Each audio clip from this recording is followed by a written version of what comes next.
दोस्तों अचानक भारत पर वेस्टर्न कंट्रीज का यानी कि पश्चिमी देशों का हमला हुआ है, जिसमें रसिया ने भारत की काफी मदद की है, साथ दिया है और साथ देते हुए इतना कुछ किया है कि कोई सोच भी नहीं सकता। दोस्तों इस बार भारत ने बिल्कुल वैसी ही दोस्ती निभाई है दोस्तों जो पाकिस्तान से हो रहे हमलों के समय निभाई थी। और इस बार कुछ अलग हुआ है, तो क्या कुछ है और रसिया और यूक्रेन के बीच में क्या कुछ हुआ है, वह सारी तमाम जानकारियां आपको विस्तार से बताते हैं। दोस्तों हाल ही में कुछ ऐसा हुआ है जिसने भारत को परेशान करके रख दिया है। दोस्तों जो पश्चिमी देश रूस पर हमलावर थे, उन्होंने भारत के खिलाफ भी बयान देना शुरू कर दिया है, जिनमें अमेरिका और जर्मनी सबसे आगे हैं। दोस्तों ये देश भारत और रूस की नजदीकियों को देखकर बेहद आक्रामक हो गए हैं। अमेरिका और जर्मनी ने तो अचानक भारत पर दबाव बनाने के लिए पीओके और कश्मीर जैसे मुद्दे को उठाना शुरू कर दिया है। सबसे हैरान करने वाली बात यह है कि यह सभी पश्चिमी देश जानते हैं कि भारत ने शुरुआत से ही कहा था कि युद्ध जल्द से जल्द खत्म होना चाहिए। खुद प्रधानमंत्री नरेंद्र मोदी ने पुतिन और जेलेंस्की से व्यक्तिगत तौर पर बातचीत की थी। लेकिन दोस्तों अब यह सभी पश्चिमी देश रूस के साथ साथ भारत को भी निशाना बना रहे हैं। लगभग हर बड़े मंच पर पश्चिमी देशों की मीडिया भारत के विदेश मंत्री एस जयशंकर से सवाल पूछ रही है कि भारत ने रूस से तेल और हथियार क्यों खरीदे। दोस्तों मजे की बात देखिए कि हाल ही में नरेंद्र मोदी ने रूस के राष्ट्रपति पुतिन से युद्ध खत्म करने को कहा था। तब इन्हीं पश्चिमी देशों की मीडिया ने भारत की जमकर तारीफ की थी, लेकिन अचानक इन पश्चिमी देशों की मीडिया पलट गई। वैसे भारत के विदेश मंत्री एस जयशंकर पश्चिमी देशों की मीडिया को मुंहतोड़ जवाब भी दे रहे हैं। ऑस्ट्रेलिया के दौरे पर गए एस जयशंकर ने जवाब देते हुए कहा कि दशकों तक पश्चिमी देशों ने भारत को कोई हथियार नहीं दिया, इसलिए भारत को रूस से हथियार लेने पड़े, लेकिन अब यही मिल गया हम पर सवाल खड़े कर रहा है। दोस्तों एस जयशंकर ने कहा कि भारत को हथियार देने के बजाय पश्चिमी देशों ने पाकिस्तानी तानाशाह सरकार को हथियार दिए। बहरहाल दोस्तों आपको बता दें कि आगे आने वाले दिन काफी महत्वपूर्ण हैं, क्योंकि पश्चिमी देशों ने अब रूस के साथ साथ भारत पर भी हमले बढ़ा दिए हैं। दोस्तों रूस और यूक्रेन युद्ध एक बार फिर से भड़क गया है और यह पिछली बार से ज्यादा तेज और ज्यादा हिंसक है। इस बात की आशंका काफी दिनों से महसूस हो रही थी। दोस्तों मॉस्को में पुतिन के सबसे खास और सबसे भरोसेमंद राजनीतिक सलाहकार अलेक्जेंडर दोगिन की बेटी दारिया दोगिन की मॉस्को में कार विस्फोट में हत्या कर दी गई। 8 अक्टूबर को रूस से क्रीमिया को जोड़ने वाले पुल पर भी हमला हुआ, उसे जला दिया गया। दोनों ही घटना की जिम्मेदारी रूस ने यूक्रेन समर्थित आतंकवादियों पर डाली और उन्हें चेतावनी भी दी। 10 अक्टूबर को रूस ने ज़पोरिजिया और कीव के कई ठिकानों पर ताबड़तोड़ मिसाइल हमले किए।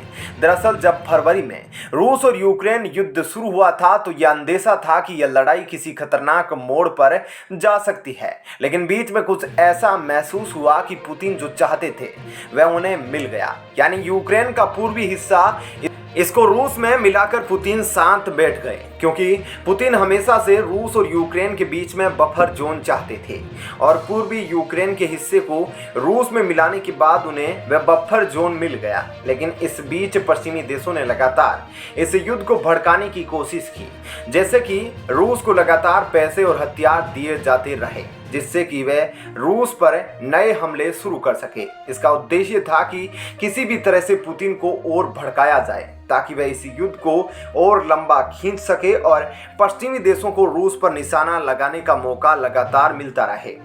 तो दोस्तों आपको इस बारे में क्या लगता है, आप अपनी राय हमें कमेंट सेक्शन में बता सकते हैं। और ये वीडियो पसंद आई हो तो इसे लाइक और ज़्यादा से ज़्यादा शेयर जरूर करें।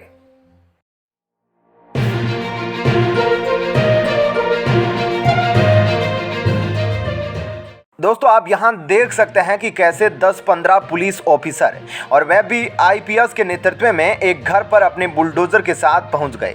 लेकिन सबसे पहले आपको बता दें कि यहाँ पर यह पुलिस ऑफिसर ऐसे ही नहीं पहुंचे, बल्कि सीएम योगी के आदेश पर पहुंचे हैं, क्योंकि एक लड़की ने सीएम योगी को यह कंप्लेंट की थी कि ससुराल वाले उन्हें अपने घर में नहीं घुसने दे रहे हैं और इसी वजह से सीएम योगी का पारा गर्म हुआ, यानी कि वह हाइपर हुए और उसके बाद ये एक्शन आप खुद ही देख सकते हैं। सबसे पहले आप इस क्लिप में देखिए कि कैसे माइक से पुलिस वाले ये अनाउंस कर रहे हैं कि घर से बाहर निकलो नहीं तो अंजाम बुरा होगा। कोई फायदा नहीं, अम्मा खोल दीजिए आप। अम्मा, हम आपसे निवेदन कर रहे हैं माननीय सुन लो मेरी बात, उच्च न्यायालय का आदेश है। हाँ बोलो, आ जाओ बहन जी, आ जाओ। आज ये कोई फायदा नहीं, ये देश संविधान से चलता है।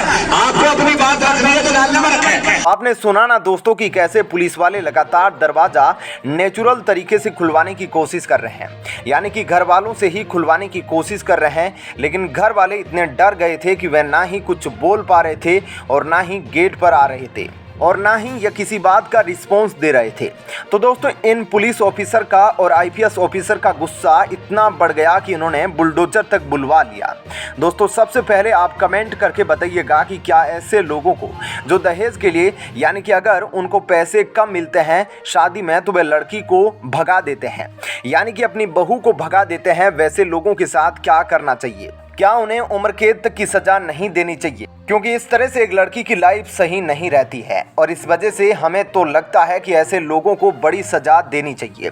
दोस्तों अब आपको डिटेल में बताते हैं कि ये कहां की खबर है और सीएम योगी ने क्यों पुलिस को तुरंत भेजा वहां पर। कहां की खबर है आपको डिटेल में बताते हैं। दोस्तों ये मामला बिजनौर के थाना कोतवाली क्षेत्र के गांव धोकलपुर का है, जहां रहने वाले एडवोकेट शेर सिंह ने अपनी पुत्री नूतन मालिक की शादी 5 साल पहले श्रीनगर के निवासी देवेंद्र के पुत्र रोबिन सिंह से की थी।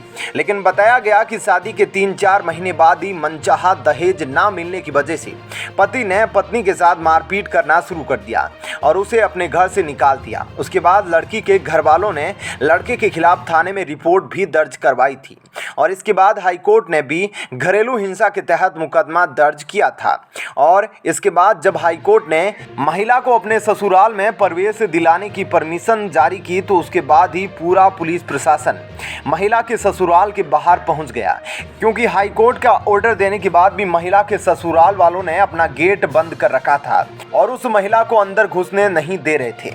ऐसे में वहां पर घंटों तक तमाशा चलता रहा और पुलिस प्रशासन और ससुराल वालों के बीच काफी बहस भी हुई और वहां लोगों की भारी भीड़ जमा हो गई और पुलिस भी बाहर से अनाउंसमेंट कर रही थी।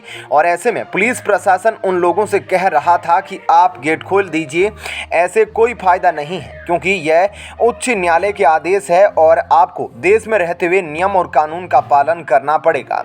आप ऐसे दरवाजे बंद करके कुछ नहीं कर सकते और अगर आपको कुछ करना है तो इसके लिए कोर्ट में जाकर बात करिए, लेकिन कोर्ट जो फैसला सुनाएगा उसे आपको मानना ही पड़ेगा। लेकिन अधिकारियों के इतना समझाने के बावजूद भी जब ससुराल वालों ने दरवाजा नहीं खोला तो फिर पुलिस अधिकारियों ने वहां पर बुलडोजर ही मंगवा लिया और घर का दरवाजा तोड़ने की चेतावनी दी। ऐसे में घर वालों ने डर के मारे तुरंत ही दरवाजा खोल दिया और उस महिला को घर के अंदर प्रवेश मिल गया। तो दोस्तों ऐसे में सीएम योगी के आदेश पर प्रशासन ने जिस तरह से एक्शन लिया उसके बारे में आपकी क्या राय है हमें कमेंट करके जरूर बताइएगा।